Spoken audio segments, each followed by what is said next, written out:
O hábito é uma sonolência, ou pelo menos um enfraquecimento do senso do tempo.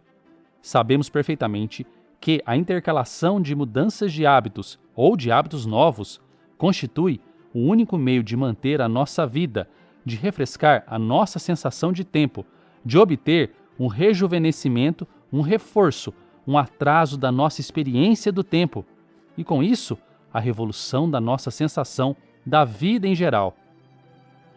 Caro espectador, me diga algo, você vive na zona de mediocridade? Aquela zona de procrastinação, impaciência, irritação, falta de foco, falta de pontualidade, desorganização, indecisões, tédio, alienação, descontrole e muita preguiça. É duro dizer, mas ninguém se lembra dos preguiçosos. Agora me diga, o que você escolhe? Permanecer na zona de mediocridade, sua zona de conforto, ou caminhar rumo ao desconhecido? Lembre-se que não escolher nada também é uma escolha.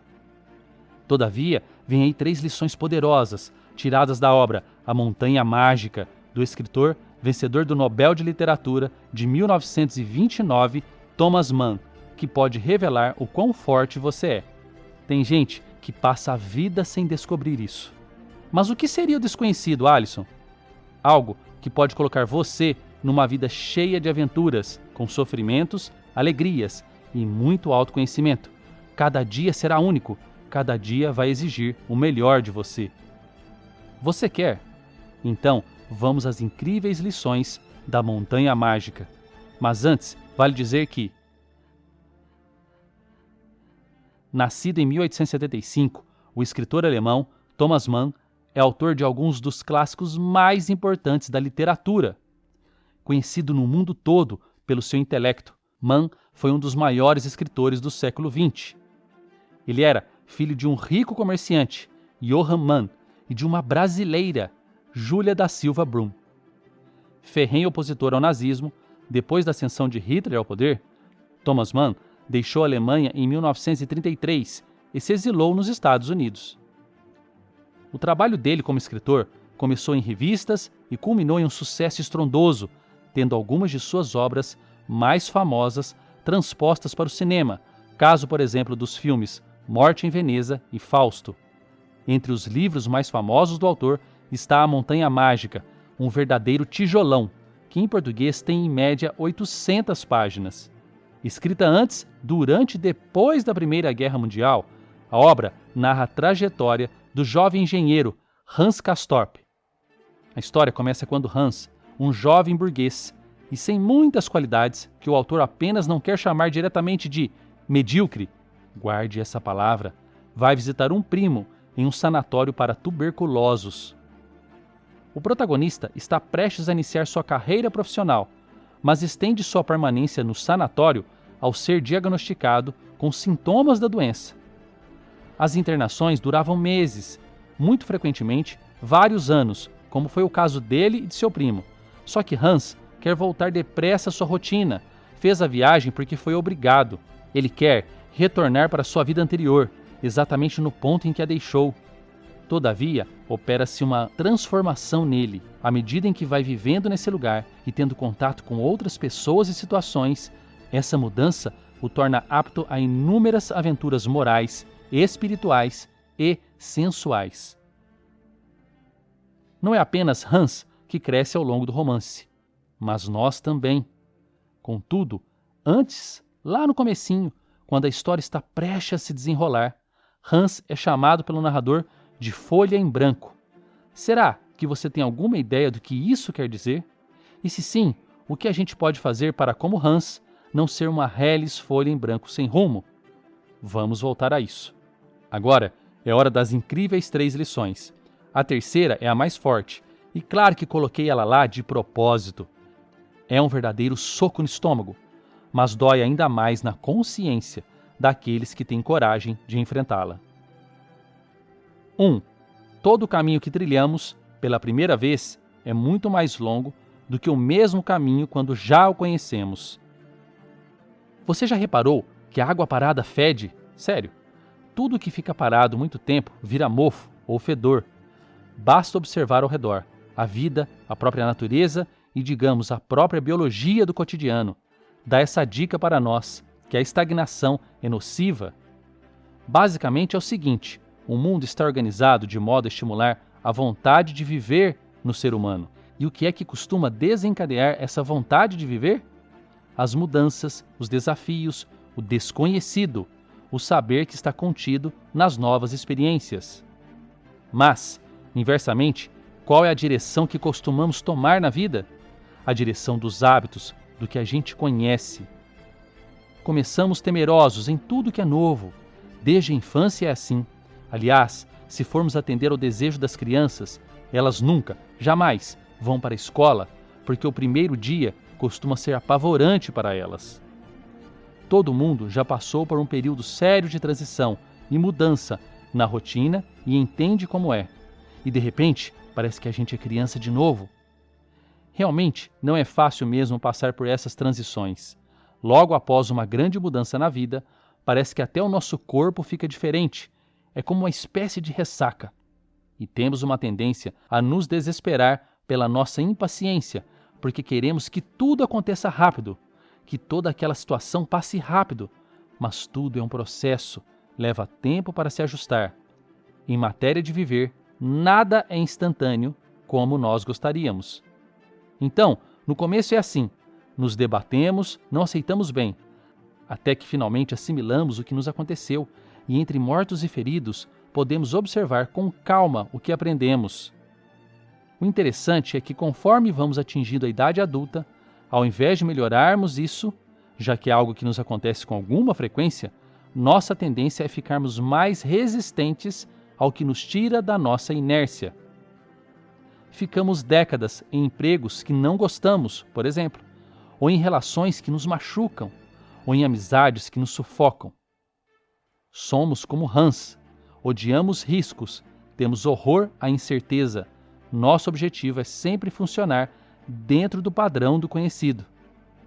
Você tem vivido assim?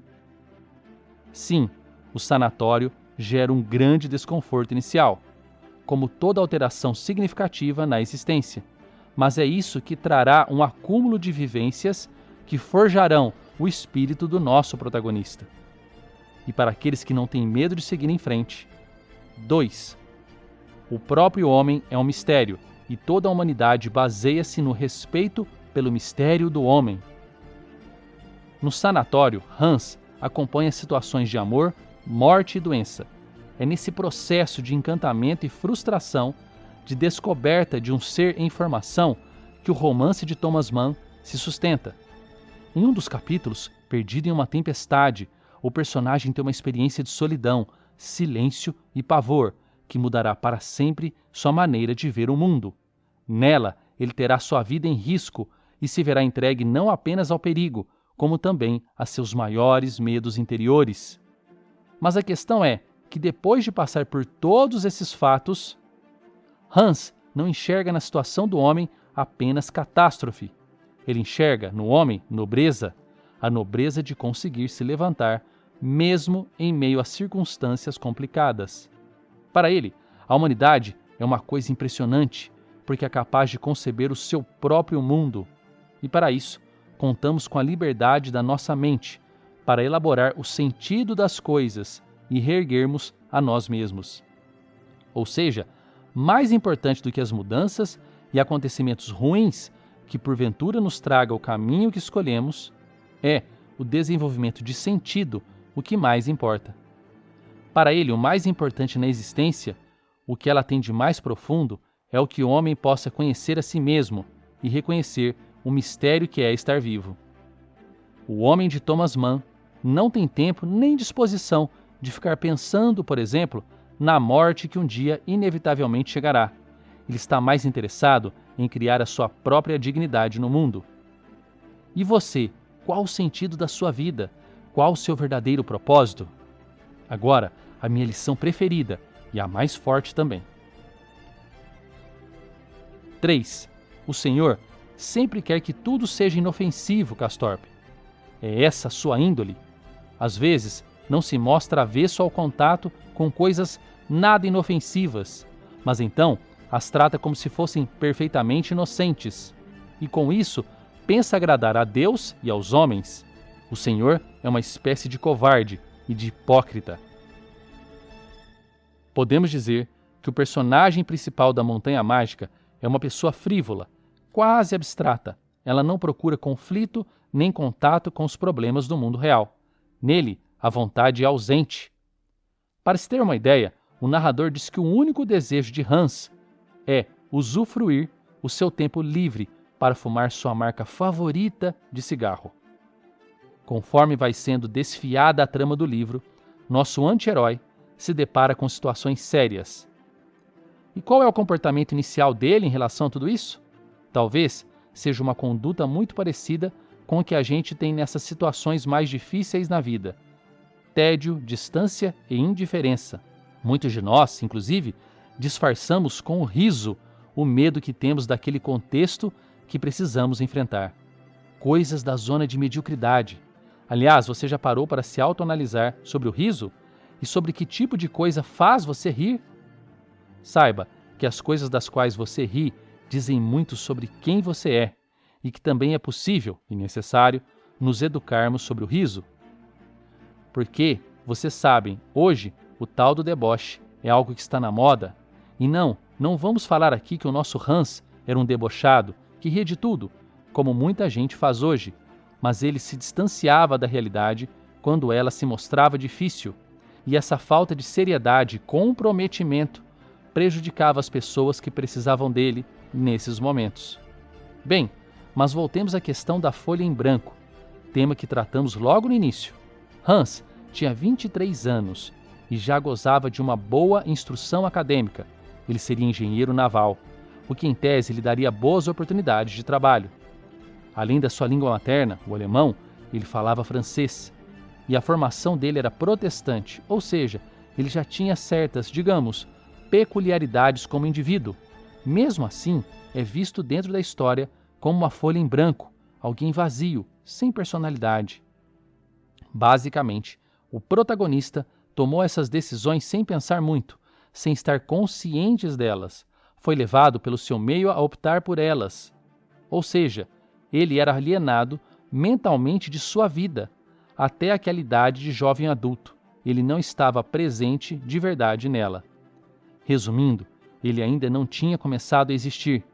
Era uma mente que aceitava tudo sem questionar, uma mente que imitava as outras. E você, já começou a existir? É uma folha em branco ou já tem algum rabisco para chamar de seu na sua trajetória? Tem medo de mudanças e fica evitando isso ao máximo? Antes de ter claro os meus propósitos de vida, eu também tinha os meus medos, mas eis que descobri um método que muda isso para sempre. Explico em detalhes aos que querem deixar a zona da mediocridade, rumo ao desconhecido. Basta clicar aqui ou no primeiro link da descrição desse vídeo. Coloque a sua lição preferida nos comentários, deixe o seu like e se inscreva no canal. Grande abraço e até a próxima.